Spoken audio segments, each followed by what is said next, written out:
Hi, my name's Suzanne Ivester. I probably know some of you already. I just want to say hi to my guilds, the Smoky Mountain Polymer Clay Guild and the Blue Ridge Polymer Clay Guild. And today I'm going to be demonstrating a cane that I sort of discovered. This is what the finished cane looks like, if you can get a shot of that. Now the one that we'll be making today, the colors are just a little bit different from this one.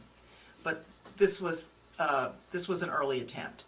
But it was so easy, and it seemed like it would be fun for a lot of people to do. So I just wanted to share it with everybody on YouTube. I discovered it by looking at this book, which is a Dover Publications book, Equilateral Triangle Patchwork. It's a quilt book. Now, I don't quilt. I don't have the patience for quilting, never done it. But as I looked through this book, I thought it had a lot of applications to polymer clay, because they've got some beautiful quilt designs in here, and they're absolutely all of them are based on an equilateral triangle. I don't want anybody to get out a protractor or anything like that right now, because the easy way to do this is with an extruder. If you have an extruder that has a die that's almost an equilateral triangle, you can make this cane or many other variations on this cane just really easily. And I'm going to show you how. As in so many projects, we're going to start with Skinner blend. And this Skinner blend will be this green color. It's similar to a Primo sea green and white. And I'm going to use my pasta machine motor because it'll make the whole process go faster.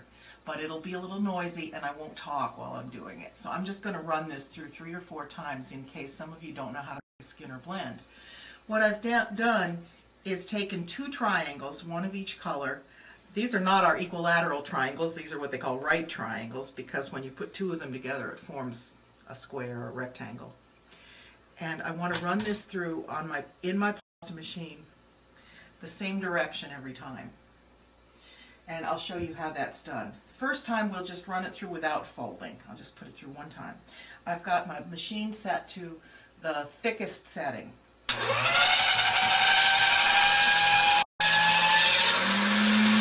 Okay, now I take my triangles and I fold it in half, and I will be continuing to run this through always with 2 colors touching the rollers.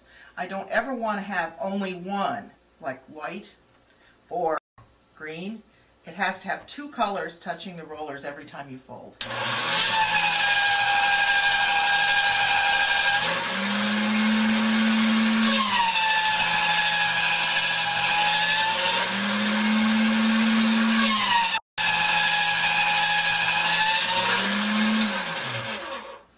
Okay, I'm going to continue to do this.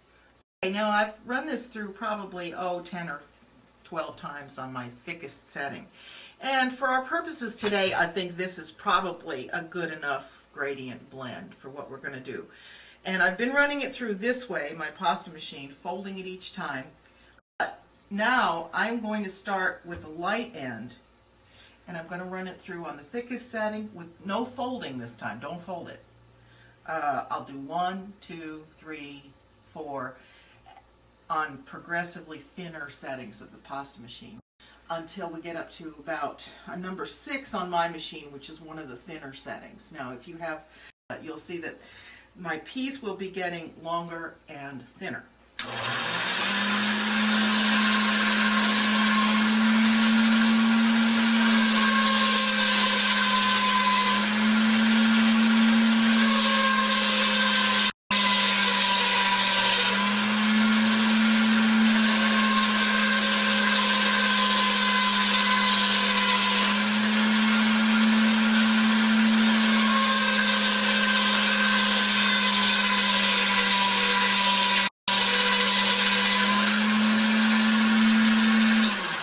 That's only a number 5, but I think for our purposes today, that's probably, that's probably pretty good. I cut off the little jaggedy parts on the end of this, on the light end, and with that I will make a snake that's approximately the same length as my sheet, or I can stretch it out a little bit, which I just did. Now I'm going to start rolling from the light end And I will roll up towards the dark end. This doesn't have to be a real perfect Skinner blend because we're going to put it through the extruder. And different, odd things will happen to it when you put it through the extruder. But I have a roll about this big, you can see it's about, a little thicker than my thumb. And so it won't quite fit in the barrel of my extruder. So I'm going to stretch it out a bit and cut it into some pieces.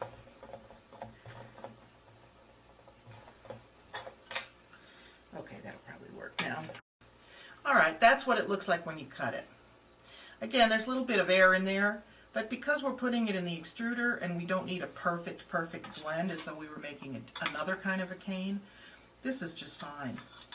Okay, now I put my cut slice of my cane, my Skinner blend roll, into the barrel of my extruder. I'm using this die. I don't know if you all can see it real well, but it's got as close to an equilateral triangle as I could find among all my dies. Now this die I'm using happens to be one from an old extruder I used to have. I think that this extruder comes with a die that's pretty close to an equilateral triangle. But because this one doesn't quite fit the way it's supposed to, I am going to use this nice little adapter thing that comes with the extruder. And I'll load this into the barrel. Put the cap on it. And I'm going to start making snakes. Now, okay. It's winter here in Tennessee, and the clay is a little cold. And even though I have conditioned it, it's a little stiff. So I'm having to work a little harder at this than I probably would have to if we were working in a little warmer conditions.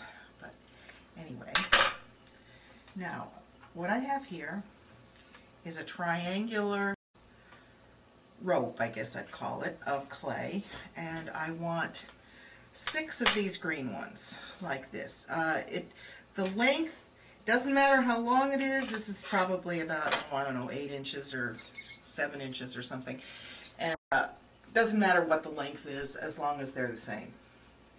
And I'm going to make 6 of them.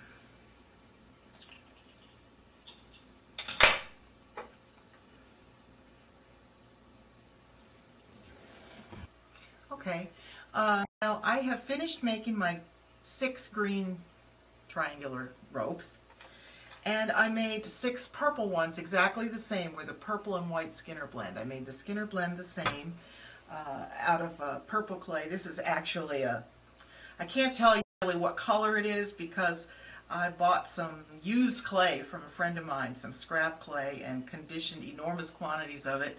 And so what I have is a kind of a mixed purple, but it comes out kind of a grape Kool-Aid color. And I kind of like the color. So, okay, we have the 6 green Skinner blend strings, the 6 purple Skinner blend strings. Now, I have loaded my clay gun, my extruder, with plain black. You don't have to do a Skinner blend for the rest of these colors. This is just straight black. And I made 1 string already. I'm going to do another one. I only need 2 black. Well, actually, let me change that a little bit. We'll need some more black later, perhaps. It depends on what you want to do with your cane. So you might need some more black, you might